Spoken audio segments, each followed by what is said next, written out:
Governador José de Anchieta Júnior, o estado de Roraima não deixa de ser uma ficção territorial. Parece que as terras sem impedimento para o desenvolvimento econômico do estado cobrem apenas 1/10 de toda a área do território, toda a área do estado. É isso? Benjamin, o nosso ordenamento territorial é comprometido nos seguintes percentuais. 46% são reservas indígenas.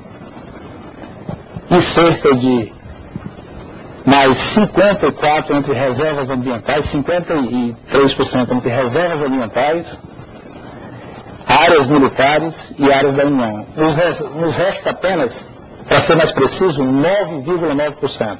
Nós não temos 10% do nosso Estado para o nosso desenvolvimento. E esses 10% são descontínuos? Quer dizer, tem que comunicar uma parte desses 10% com outra parte? Aí como é que faz? Com as estradas? Não, esses 10% são localizados no extremo sul do Estado, dos quais esses 10%, 40% são áreas alagadas. Governador, gostaria que o senhor, nessa oportunidade, desse uma resumida exatamente quais são as questões que estão em jogo nessa disputa de terra, nessa Raposa Serra do Sul. Veja bem, o índio nessa história toda, ele é, na minha opinião, um coadjuvante. Os atores principais estão por trás dessa cortina de fogo. Quer dizer que os índios são coadjuvantes. Quem são os atores principais desse conflito, governador? Então vamos lá. Veja bem, existem algumas coincidências que, num momento, agora muito oportuno, a sociedade brasileira, através dessa questão Raposa Serra do Sol, começa a tomar conhecimento de fatos relevantes que precisam chamar a atenção desse sentimento de civismo e de brasilidade. Começamos pelo seguinte: existem centenas de ONGs na Amazônia. ONGs nacionais e estrangeiras. Nacionais e, na grande maioria, estrangeiras. Na grande maioria, estrangeiras.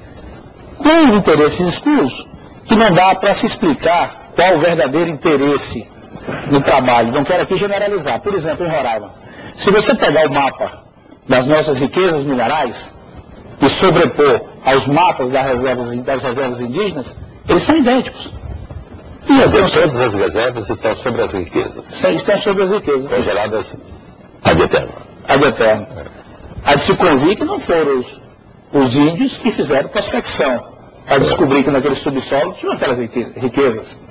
Tem ouro, produção de ali, tem produção de diamante, tem ouro. Tem ouro, tem cassiterita, tem diamante, urânio, bauxita. Uma tabela periódica da deusa lá dentro. Mas dá um exemplo da prática desses interesses, um exemplo específico. Uma ONG estrangeira que tem um interesse específico ali e que esteja lá atuando. Atua como? Atua na falsa impressão de querer preservar a cultura indígena. De querer preservar o meio ambiente, de querer evitar o acesso do brasileiro não índio a essas áreas, de querer evitar o desenvolvimento do nosso Estado, consequentemente o desenvolvimento do nosso país, porque essa questão indígena não é privilégio de Roraima. Vários estados da federação sofrem esses problemas. O que chama a atenção aqui, Roraima especificamente, que em valores relativos é o maior percentual de área indígena no Brasil. O Acre, o Amazonas, o Amapá gira em torno de 15% a 20%, 10%, 15%, no máximo 20%, onde nós temos comprometido 46% do nosso território com reservas indígenas. No caso da Raposa Serra do Sol, de ser 17 milhões de hectares para 17 mil índios. Então é muita terra para pouco. É muita terra para pouco. E essas ONGs estão espalhadas por ali. Na Amazônia como um todo, atuando de maneira quase clandestina, porque não são vistos, não são fiscalizados. Faça uma pesquisa. Quanto o governo federal investiu, liberou para as ONGs nos últimos 4 anos? Isso sem o controle dos órgãos de controle social, de aplicação de recursos.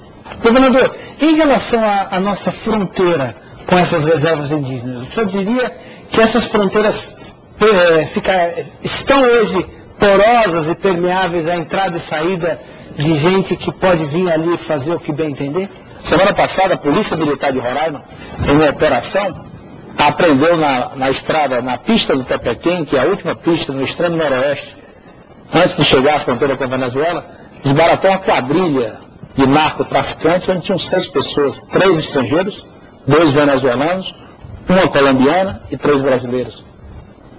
Se o Estado não tivesse presente ali e pudesse agir dessa forma, quem poderia ter feito isso? Dizer que as demarcações indígenas no Amazonas, na fronteira com a Colômbia, vivem harmonicamente e não tem problema, que não fere a soberania, fere sim. Os índios na Amazônia já estão começando a se viciar em droga, já são usados como mula dos traficantes colombianos. Isso não é ferir a nossa soberania? O senhor tem informação, o senhor como governador e como partidário da ida do Exército ali para o cerne do problema, o senhor tem informação de que houve uma recusa formal das forças militares de participarem dessa operação? Temos, isso aí foi público, né? O Brasil todo tomou conhecimento disso. Como é que foi que o senhor vivenciou? Como é que o senhor tomou conhecimento disso, governador? Pela imprensa. Não foi o senhor pessoalmente? Não recebi. O comandante militar de Roraima não comunicou ao senhor que não iria participar da operação, por exemplo? Não, oficialmente eu não recebi da Governador, qual é a sua interlocução com Brasília? Por exemplo, nós ouvimos falar, o ministro da Justiça falar muito a respeito do caso de Roraima, o próprio presidente da República, o ministro da Defesa. O senhor acha, o senhor como vivencia ali o problema no dia a dia, o senhor vê uma interlocução de que o senhor manda uma bola e a bola volta redonda para o senhor, que gente que entende o que o senhor está falando ou não? Não, com relação ao governo federal, a bola não volta redonda não, a bola volta quadrada. Volta quadrada. Esse diálogo, lamentavelmente, o que eu estou vendo hoje acontecer, se tornou uma briga política. E essa questão é bem mais séria do que partidos políticos. Essa questão é uma questão partidária até? Eu acredito que sim. Pela posição, pelas audiências públicas que eu tenho participado na Câmara, hoje na OAB, né, pelo embate que se tornou isso aí, a posição da Advocacia Geral da União, da Procuradoria Geral da União, do próprio governo federal, então isso está se tornando, para mim, um embate político, que na realidade deveria ser tratado de forma diferente. No caso da reserva, qual é o tamanho da área que os arrozeiros estão reivindicando? Os arrozeiros estão cravados hoje lá em pouco mais de 30 mil hectares. O que significa da área da reserva? Isso não representa 2% da área da reserva. Mas eles produzem parece que 6% do arroz de toda a... Eles são responsáveis por 7% do PIB do nosso estado. Eles produzem um arroz para o estado de Roraima e excelente 7% do PIB do estado. E ainda exportam para o estado do Amazonas e Tocantins. Sim.